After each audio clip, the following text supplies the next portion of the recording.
Vorith Station hung between two pale moons like a crown of steel and light. It rotated slowly against a dark sky full of stars that had no human names, and inside its long metal corridors, beings from more than 200 worlds moved about their business without much wonder left in their eyes.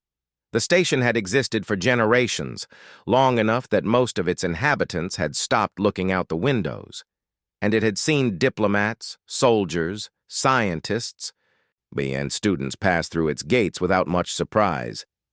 But the morning that Staff Sergeant Elena Vasquez walked through Docking Gate 7 with a single bag over her shoulder and a cup of synthetic coffee in her hand, something small and strange shifted in the air. She did not look impressed. That alone was unusual. Most new arrivals to Vorith Station stopped walking when they first stepped inside. The sheer scale of the interior was enough to silence even veteran soldiers. The ceiling curved upward for nearly 100 meters. The walkways spread out in every direction like the veins of some enormous creature, and the noise of hundreds of different species going about their lives filled the air like a living thing. Elena took a sip of her coffee, looked around once, and kept walking. She had been assigned to the Juvenile Integration Program, a division of the station that most staff requested transfers away from rather than toward. The program handled young cadets from predator-class species, adolescents from warrior civilizations sent to Vorith Station to learn coalition law, military discipline, and how to function alongside species they would have, in an earlier age, simply eaten. The assignment paperwork had crossed 3 desks before it was finalized, and at each desk someone had paused, looked at the name, looked at the species classification beside the name: human, prey class, biological threat level, minimal, and then looked at the assignment again. No one had said anything out loud, but everyone had thought the same thing. Commander Vreth Ka was the first to say it, in his own careful way. He was the head of the Juvenile Integration Program, a Sarathi elder with 8 limbs, a body like a tank wrapped in dark chitin, and 60 years of military instruction behind him. And when Elena's file landed on his desk, he read it twice before calling his senior staff into the briefing room. "The Coalition has assigned us a human instructor," he said, in the flat tone he used when information was too strange for any other delivery. Instructor Daelon, a Kelvari, sleek, silver-scaled, and with razor-thin spines running from his skull to the base of his spine, looked up from the file with something close to disbelief on his face. "For the Predator Cub Cohort?" "For the Predator Cub Cohort," Vreth Ka confirmed. The room was quiet for a moment. "She will not last a week," Daelon said, not unkindly, just as a statement of observable fact. Several others around the table nodded. One of them, a broad-shouldered Tharvex named Instructor Gon, I pulled out a small credit chip and set it on the table with a quiet click. "I say 4 days," he said. Someone matched it, then someone else. By the end of the briefing, there were 9 separate bets on the table ranging from 2 days to a generous 3 weeks. Vreth Ka swept them off the table without comment, but he did not tell them to stop. Elena spent her first morning reviewing the cohort files in her assigned quarters, a room that was slightly too tall for her and smelled faintly of something she could not identify, like burnt copper and pine needles mixed together. She read each file carefully. 12 cadets, 12 different species, all of them classified as predator class, all of them adolescent, which, depending on the species, I meant anything from roughly equivalent to a human 14-year-old up to something closer to a human 22-year-old in terms of physical development. All of them were dangerous. The file notes were very clear on this point. 3 previous instructors had submitted medical incident reports within their first week. One had requested immediate reassignment after day 1. The notes used careful, yet professional language. But the picture they painted was of a classroom that operated less like a learning environment and more like a den full of animals testing every new thing that walked through the door. The largest and most frequently noted cadet was a Gorath named Rorak, nearly 3 meters tall when fully upright, built like something that evolution had designed specifically to end things quickly. His file had more incident notations than the rest of the cohort combined. Not because he was the most dangerous in terms of raw aggression, the file noted, but because he was the one most likely to escalate a dominance display into something that required medical staff. Elena looked at his photo for a long moment. Then she finished her coffee, closed the file, and went to find the cafeteria. She met Daylon in the corridor outside the faculty lounge. He fell into step beside her with the smooth and unhurried motion of a creature that had never once in its life needed to rush. And he studied her the way a sculptor might study a block of stone, trying to decide what was inside it. "You have read the cohort files?" he asked. "Yes," Elena said. "And?" "Interesting group," she said. Daylon was quiet for a step or two. "You understand what a predator cub dominance display looks like?" "I read the notes," she said. "The notes," he said carefully, "do not fully capture the experience." Elena glanced up at him. He was nearly twice her height, and offered him a small, easy smile. "I'll be okay," she said. Daylon watched her walk away toward the cafeteria and stood in the corridor for a moment longer than was strictly necessary, trying to identify the feeling he was having. He could not name it. It was not quite concern. It was not quite curiosity.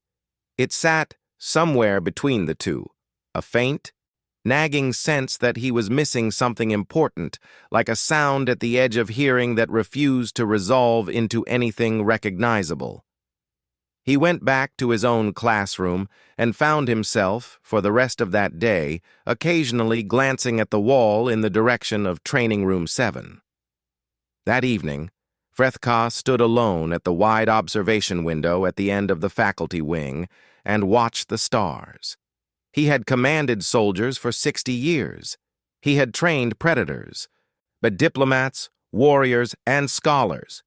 He had seen species arrive at this station with nothing but arrogance and leave with something resembling wisdom. He had never trained a human. He looked at the stars for a long time, his 8 limbs folded quietly beneath him. Then he looked at the betting pool that someone had left on the corner of the faculty notice board.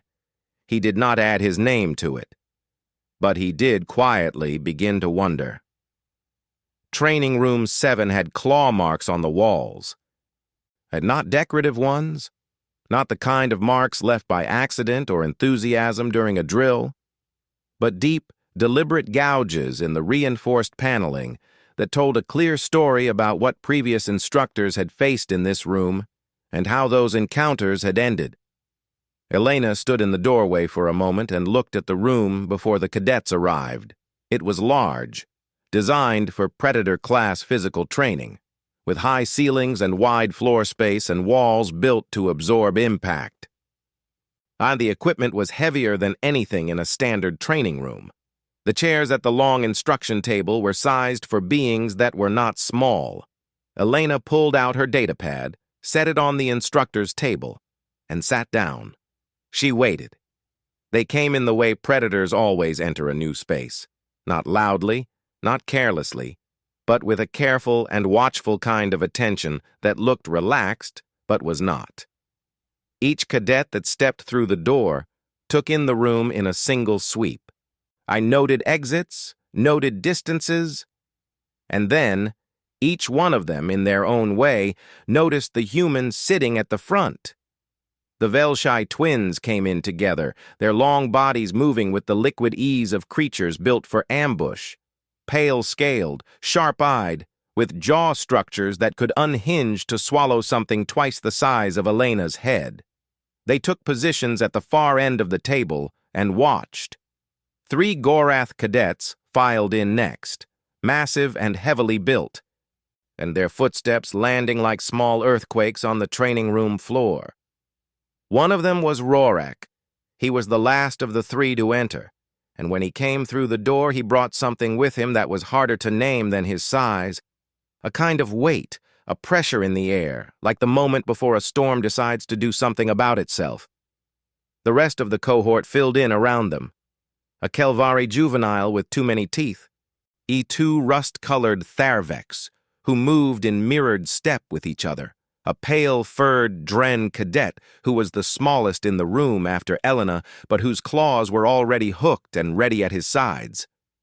12 cadets, 12 sets of eyes on one human, and above them all, behind the long observation window that ran along the upper wall of Training Room 7, a crowd had gathered that had no official reason to be there. Dalon was there. Gon was there. So 2 other faculty members had found reasons to stand near the glass. Vrethka stood slightly apart from the others, arms folded, watching with the stillness of someone who was not yet sure what he was about to see. The dominance display started before anyone sat down. This was normal, expected even, for a first session with a new instructor. Every Predator-class cadet did it. It was not personal, and it was not aggressive in the way that required immediate intervention. It was simply the way these species established the basic facts of a new social situation: who was in charge, who could be pushed, and how much.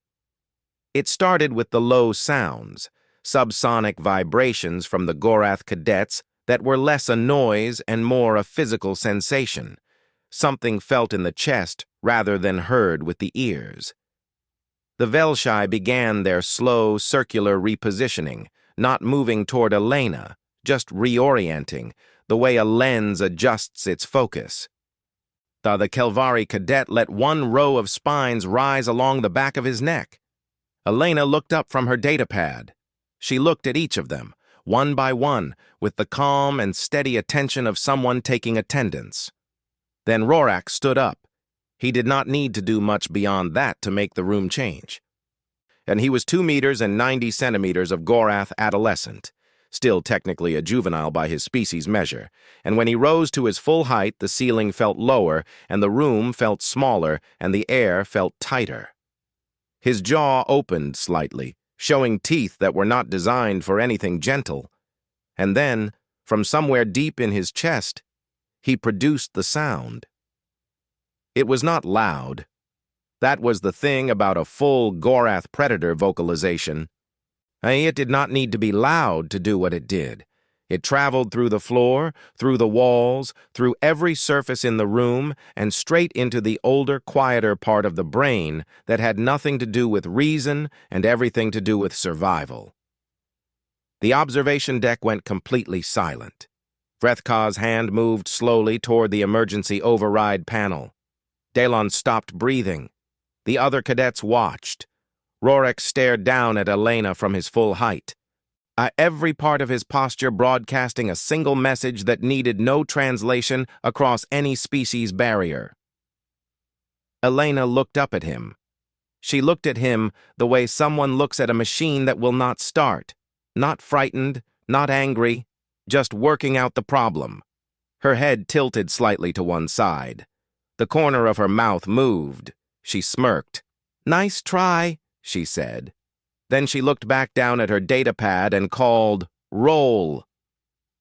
The silence that followed was a different kind of silence than the one that had come before. The silence before had been the silence of beings bracing for something. This silence was the silence of beings who had prepared for one thing and gotten something else entirely, and did not yet have the processing power to catch up. Rorak stood at his full height for 3 more seconds, then 4, then 5. He sat down, not because he was told to. Elena had not told him to.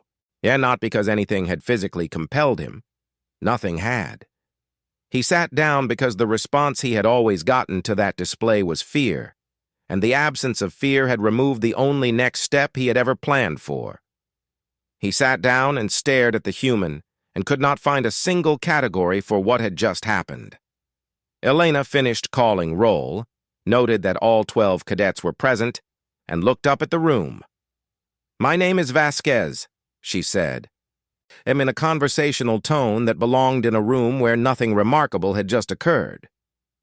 We are going to cover coalition conduct standards this week, followed by tactical assessment basics. I expect you to show up on time, do the work, and not destroy the furniture." She looked at Rorik. "That last one goes especially for you," she said. Something in the room shifted.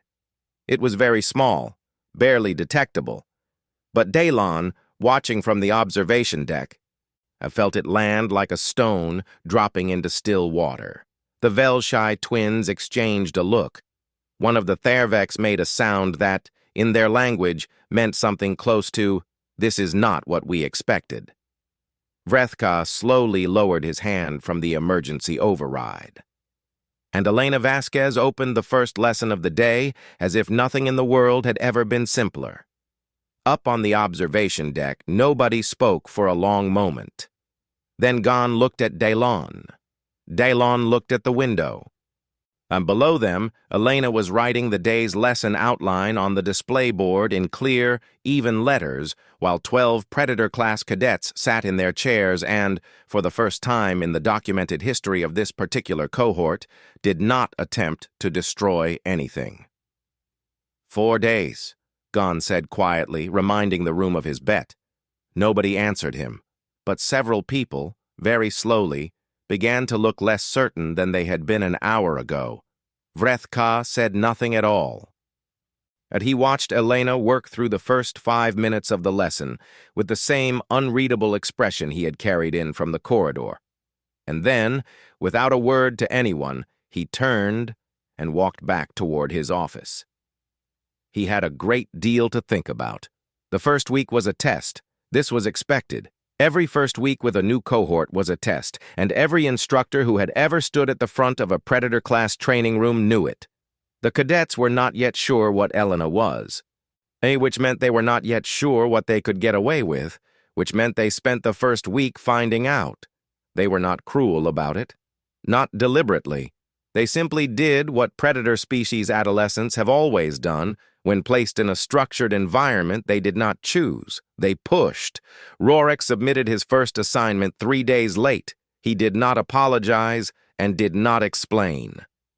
He set the datapad on Elena's table during a meal break when no one else was in the room and walked away without making eye contact. Elena marked it, noted the lateness in the record, and handed it back the next morning with her corrections written in clear and plain language and a single line at the bottom. "Late work is still work. Do it on time next week." Rorik read the note. He did not respond, but he read it twice. The Velshai twins, whose names were Se and Vel, though the distinction between them seemed largely ceremonial, spent most of the first 2 weeks attending class while making it very clear that they did not consider attending class to be a meaningful activity. They answered questions when called on, with correct answers delivered in the flat tone of beings performing a task far beneath them, and spent the rest of the time watching Elena with the patient. Unblinking focus of creatures whose entire evolutionary history was built around watching things and waiting. Elena watched them back. This created a situation that the other cadets found quietly fascinating. The Velshai were not accustomed to being watched. Their entire identity as a species was built around being the one in the room that saw without being seen, the observer, the still point, the one who knew everything about everyone while giving nothing away. And having Elena simply look back at them calmly, without challenge and without discomfort, was something they had no immediate script for. By the end of the second week, Se, or possibly Vel, had started sitting slightly differently, with less of the deliberate display posture that had marked the first days. It was a small change. Elena noticed it and said nothing. Gon lost his bet at the end of week 2. He had said 4 days. 4 days had come and gone, and then a week, and then 2, and Elena Vasquez was still standing at the front of Training Room 7 every morning with her datapad and her coffee, and her complete refusal to behave like prey. Daylon, who had said 1 week, had lost his at the end of the first. He took his loss in silence, but began, with the precision of a being who did not do anything carelessly, to observe. He started leaving his own classes 5 minutes early to stand at the observation window before Elena's sessions ended. Then he began reviewing the incident reports, which remained empty, with something that was not quite suspicion and not quite admiration, but lived in the space between them. He pulled Elena's coalition personnel file and read it 3 times, looking for the explanation. The file told him she had grown up in a place called New Mexico, which was apparently a dry and rocky part of the human homeworld. It told him she had enlisted in human military service at 18 and had trained in what her species called close-quarters combat. It told him she had been deployed twice in conflicts before humanity joined the coalition and had served 2 years in coalition joint operations afterward. Nothing in the file explained what she was doing in the corridor on the evening of the 14th day. Daylon heard about the corridor incident secondhand, from a maintenance worker who had been at the far end of the hall when it happened. Elena had been walking back to the faculty quarters from the late meal when the Velshai twins appeared. They had not been waiting for her exactly. Or rather, they had been waiting in the way that Velshai do things, which is to say that they had positioned themselves where they needed to be and then simply existed there until the moment arrived. They stepped out from 2 different angles, moving with the slow, deliberate ease of predators who were not hurrying because they did not need to hurry. They did not make any sounds. They did not threaten.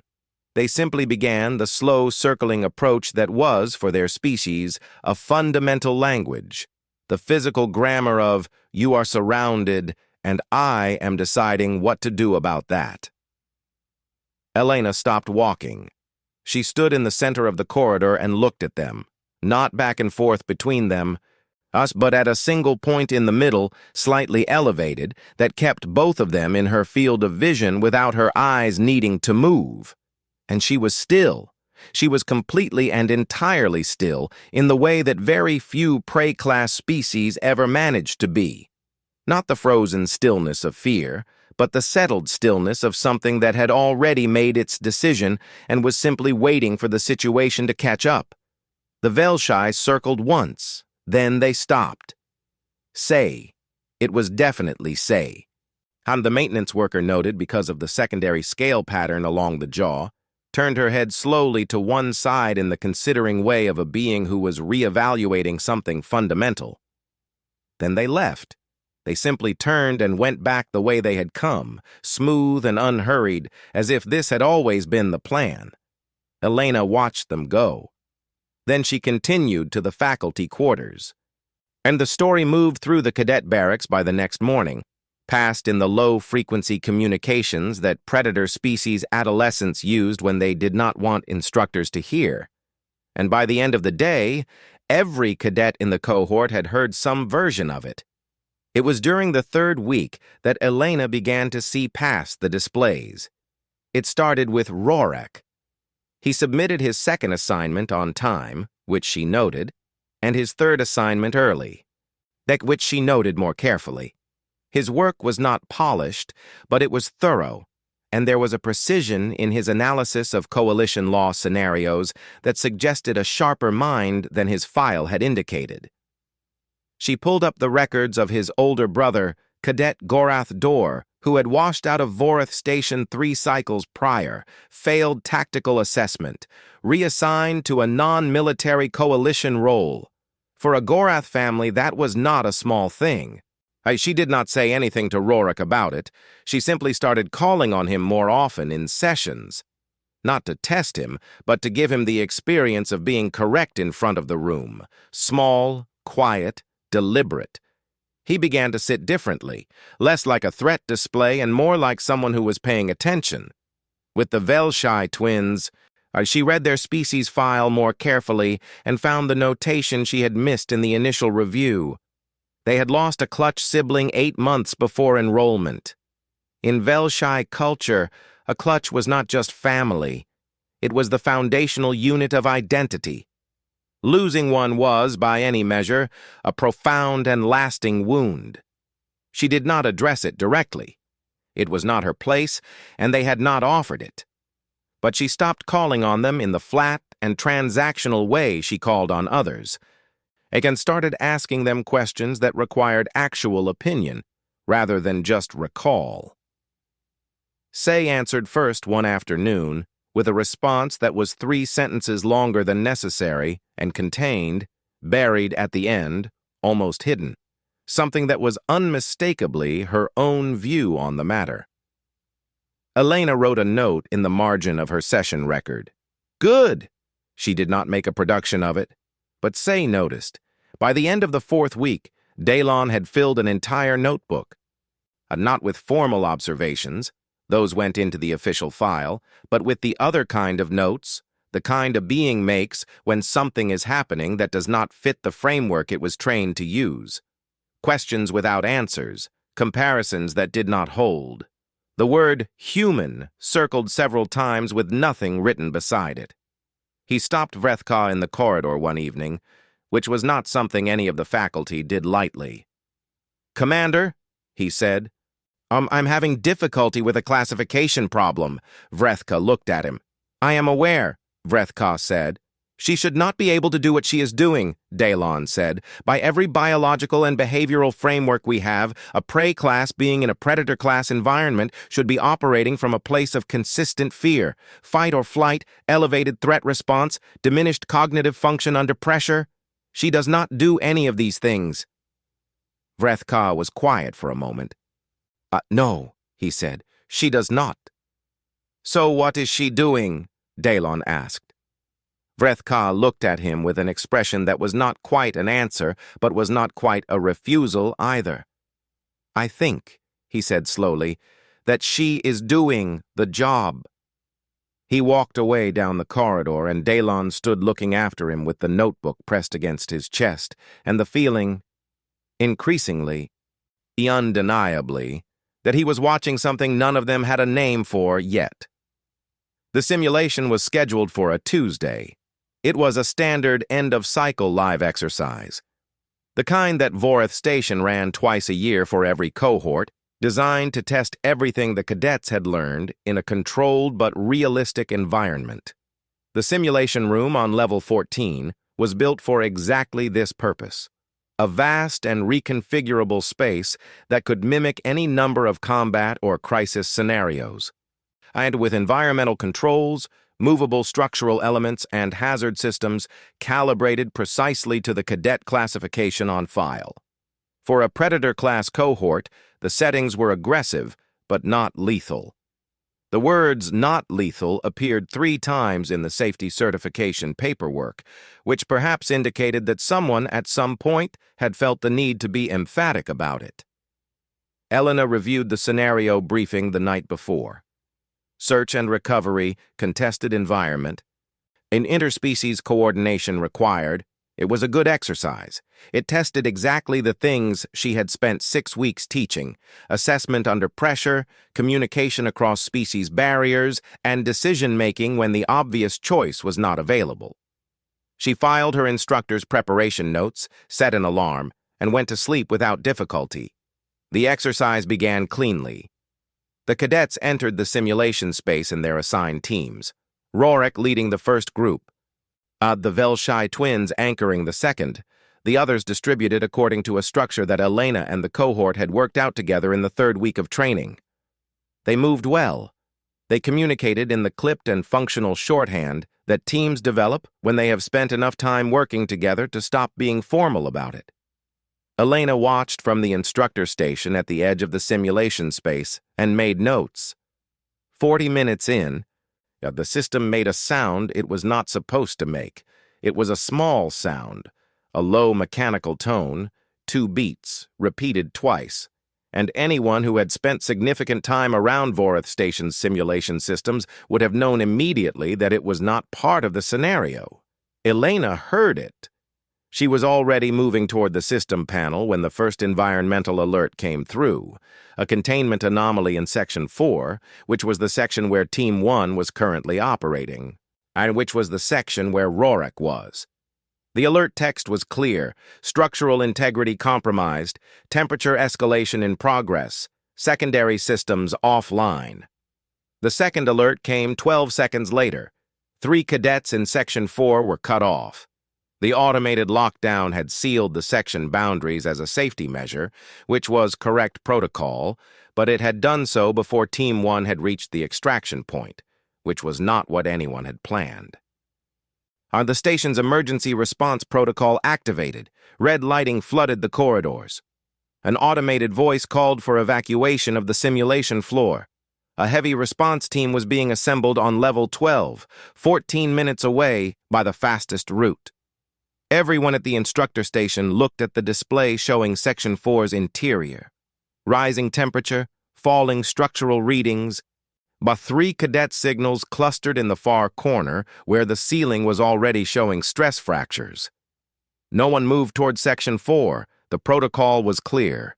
Wait for the response team. The simulation space in a containment failure was rated beyond safe parameters for unshielded entry, and the last thing an emergency needed was additional casualties.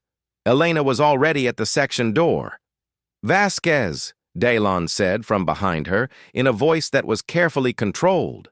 The response team is 14 minutes out." "I know," Elena said. "The internal temperature in Section 4 is currently outside safe parameters for your species' unshielded tolerance," he said. "I know," Elena said again. She checked the door mechanism. Still manually operable, the lockdown had not sealed it completely, and looked at the readout one more time. 3 signals, clustered, not moving. She noted the structural weak points on the display, the path between them, and the location of 2 pieces of equipment near the signals that were rated for high thermal load. Vrethka arrived at the instructor station at that moment, moving faster than something his size should have been able to move. He took in the display, the door, and Elena in a single look. He did not give an order. He watched. Section 4 was not comfortable. The air was thick with heat and the particular smell of materials that were not designed to be warm, burnt insulation. It's a hot metal, something chemical from the simulation atmosphere system cycling wrong. The ceiling groaned in the place where the stress fractures were spreading, and the light was bad. 1 panel out, 2 flickering, the rest casting everything in a red-tinged emergency glow. Elena moved fast and stayed low. The worst of the heat was higher up, and the fastest path to the 3 signals was along the left wall where the structural indicators had shown the most stability. And she found them in 60 seconds. Rorik was on one knee, one arm braced against the wall, the other wrapped around a second cadet, a young Tharvex named Orvek, who had taken a blow from a falling ceiling panel and was not entirely conscious. The third cadet, a drain named Liss, was pressed against the far wall with his claws extended and his eyes wide and the specific expression of a young predator who was frightened and trying very hard not to show it. Rorik looked at Elena when she came through the smoke. He looked at her the way beings look at things they expected to be one thing and discovered were something else entirely. "Can Orvek walk?" Elena asked, loudly and clearly, because the system noise in the section was significant. "No," Rorik said. "Can you carry him and follow me at the same time?" A pause. "Yes." "Good." Elena turned to Liss. "You stay 1 step behind me. Not 2, not 3, 1. Liss nodded, fast and tight. "Yeah, Rorak. You stay 1 step behind Liss. Do not stop for any reason until I tell you to stop. Understood?" "Understood," Rorak said. Elena looked at the ceiling, specifically at the section of it that was creaking in a way that suggested it had approximately 30 seconds of structural integrity remaining before it did something very final about the situation. She looked at the path to the door. She measured the 2 against each other with the speed of someone who had done this kind of math before, in real conditions, and knew how to work with imperfect numbers. Then she moved to the section of the room directly under the failing ceiling, braced herself against the support strut above her with both arms.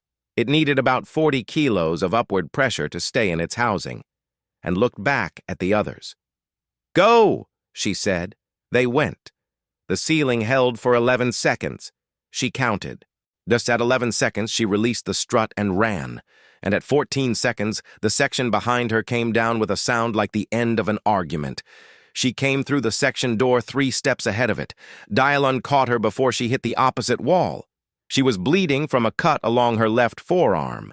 "Debris," she said when he asked. And there was a burn across her right shoulder that the emergency medical system immediately flagged as requiring attention. And her uniform was scored in 2 places where the heat had found the edges of the fabric. She sat down on the corridor floor, which seemed to her to be the most practical option currently available.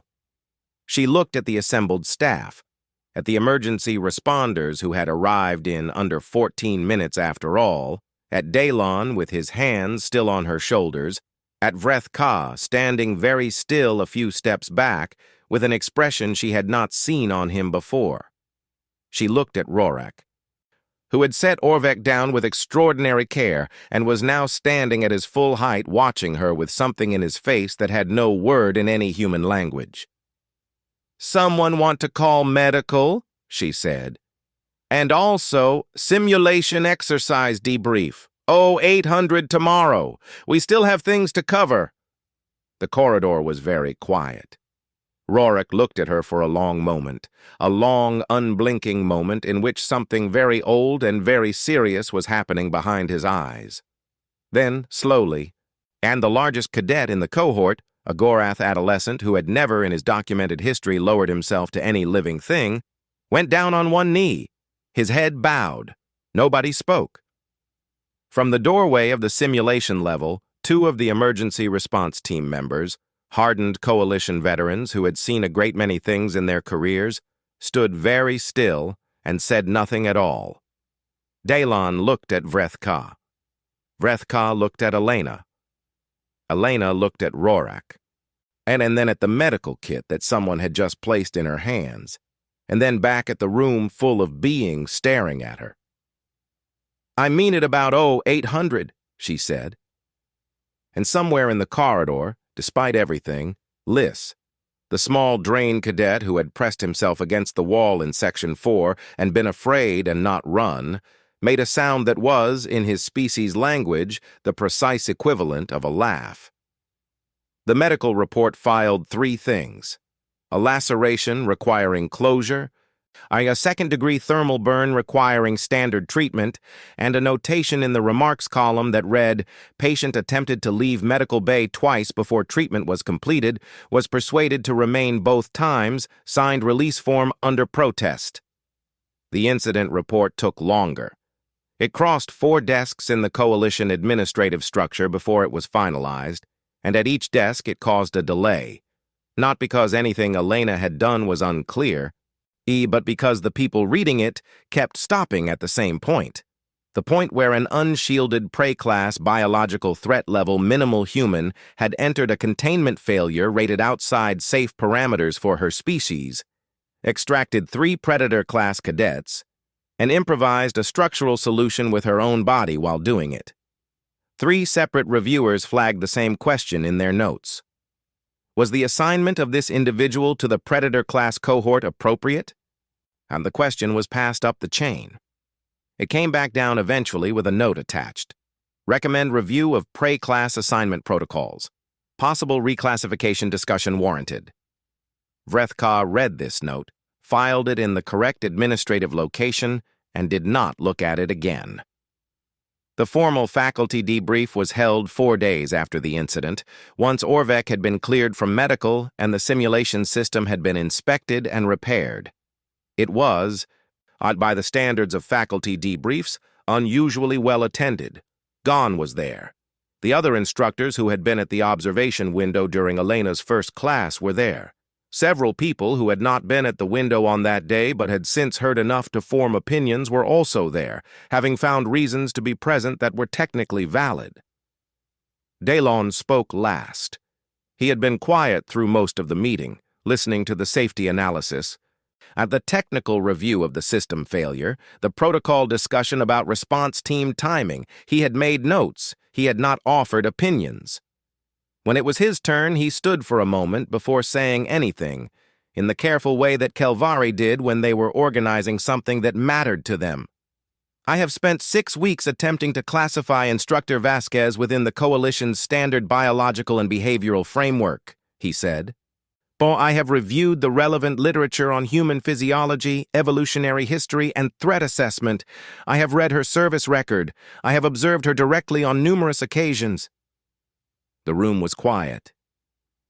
I cannot classify her, Delon said. Not accurately. The prey class designation is biologically correct and practically meaningless. She does not behave as prey. She does not behave as predator. And she behaves as something for which we do not currently have a category, a being that registered threat, processed threat, and proceeded anyway, not because the threat was not real, but because proceeding was the correct next action. He looked at his notes for a moment. In 60 years of coalition military literature, he said, I have not encountered a species that developed this as a consistent behavioral pattern. It appears to be standard for humans. He sat down. Vrethka said nothing during the debrief. He listened with the complete attention he gave to everything, noted what was said, and closed the meeting with clean administrative efficiency. But afterward, when everyone else had filed out into the corridor, he remained. Elena was on the observation deck. She had found the deck in her second week on the station and had developed the habit of standing there in the late evening when the shift traffic died down. It was a wide and curved stretch of transparent steel that looked directly out into open space. No station structure in the view, just stars, and the slow turning of the far moon, and the specific silence that existed only on the other side of the hull. Vrethka found her there. He stood beside her, not close, not distant, just beside, and looked at the same view for a while without speaking. Then he said, Were you afraid? In the simulation. Elena was quiet for a moment. Of course I was, she said. Then how? He stopped, reorganized. The readings in Section 4 were outside safe tolerance for your species. You knew this. Yes, she said. And you went in anyway. There were 3 cadets in there, she said, as if this were the complete answer, which in her view it clearly was. Vrethka was quiet for a long moment. Most species, he said slowly, are more afraid when they are fully aware of the risk. Elena turned to look at him, and there was no particular expression on her face, just the same settled and present attention she brought to everything. We have been afraid our whole history, she said. We were soft. We were slow. Everything out there wanted to eat us, and some things still do if we give them the chance. She looked back at the stars. We didn't stop being afraid. We just got really good at doing the job anyway. Vrethka looked at the stars. He thought about 60 years of soldiers, the hundreds of beings he had trained, the battles he had studied, the long history of species building themselves into something harder than what they started as. He thought about a human woman walking into a failing structure and counting to 11. Then, slowly and with full intention, he performed the Sarathi acknowledgement bow, 8 limbs arranged in the formal posture that his species reserved for warriors of equal standing. Then given not to subordinates, and not to superiors, but to peers, between 2 beings who had both seen what the dark was capable of and had shown up regardless. Elena looked at him. She nodded once, the way she always did when something mattered. The end of cycle graduation was held in the station's main assembly hall. The 12 cadets of the Predator cohort stood in their places in full dress uniform, each one of them larger than most of the beings in the room, or each one of them standing differently than they had 6 weeks ago, less display, more presence. The distinction was subtle, but it was there, and anyone who had spent time around Predator-class species would have seen it immediately. The ceremony proceeded in the correct order. Certifications were confirmed, records were marked, formal statements were delivered in the required language. Then, before the formal close, Rorak stepped forward, and he walked to the front of the assembly with the slow and deliberate step of someone doing something that mattered and wanted the room to understand that it mattered. He was in full Gorath dress uniform, which made him look larger rather than smaller, and he carried something in his right hand, held out with both palms upturned. It was a small carved token, dark stone, shaped in the angular style of Gorath craftwork. I marked with symbols that the formal citation would later note were the first kill markers of the Gorath-Rorak line. A first kill token was not given casually. It was not a thank you. It was not an award or a certificate or a formal recognition of service rendered. It was the highest form of acknowledgement in Gorath warrior culture, given from one warrior to another, in recognition of something that could not be ranked or measured but simply was. It had never, in the documented history of Voreth Station, been given by a cadet to an instructor. Elena looked at the token for a moment. Then she took it with both hands, the way the receiving gesture required, and held it with the care the gesture deserved. She looked at Rorak. He looked back at her, steady, open, with none of the defensive weight that had been in his eyes on the first day of class. She nodded. He nodded back. And behind him, 11 other cadets stood straight and still in a way that meant something specific in each of their cultures. Something that pointed, across every language barrier and every species difference, in exactly the same direction. In the faculty row at the back of the hall, Daylon leaned toward Vrethka and spoke quietly. "We should have known," he said. "Predator species fear what can kill them. Humans fear everything and show up anyway." Vrethka watched Elena move along the line and shaking hands with 12 Predator-class cadets, not one of whom would ever again make the mistake of looking at stillness and calling it weakness. He watched Say and Vel stand straight when Elena reached them, and watched Elena say something quiet to each of them that the room could not hear. He watched Liss, small, pale-furred, the one who had laughed in the corridor after the incident, straighten his shoulders when Elena's hand met his, as if something had just been settled. And he watched Rorak, at the end of the line, watch Elena the way a student watches a teacher who has handed them something they will carry for the rest of their life. "Yes," Vrethka said quietly. "That is precisely what they are."